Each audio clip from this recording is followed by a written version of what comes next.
Today, St. Paul tells us something very humbling. What is it? We are chosen by God. Chosen for a privilege. That's very nice. But what if we are chosen for a mission? That's a different story. Because God, whenever He chose us, usually it's for a mission, not for a privilege. Often, when we hear the word chosen, our first reaction is to say, Lord, I am not qualified. Makarelate good mo sa akong gibati when I got the appointment. Kinsaramang ko. And it is true. By human standards, none of us are qualified. Like David, I believe that God's choice is not about human qualifications, but about His grace.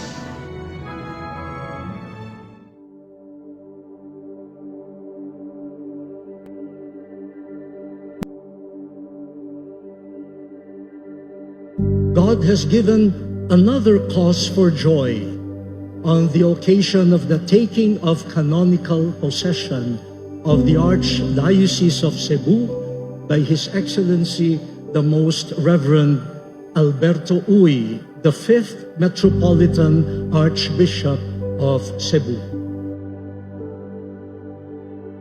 Dear Archdiocese of Cebu and dear Archbishop Abet, look for Jesus.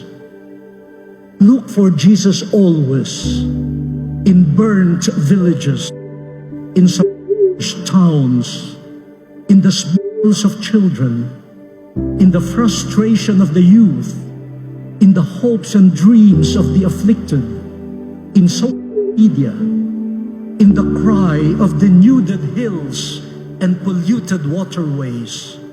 Jesus is not lost. He is always there, waiting to be found. And when you yourselves feel lost, please do not run around trying to find yourself. Be still and wait to be found. There are many people who have been forgotten, neglected, ignored, imprisoned, lost, waiting to be found again. Some priests are waiting to be found. Sometimes the Archbishop is quietly waiting to be found too. Find the Christ Jesus in each other, in every situation that becomes the Jerusalem of mission.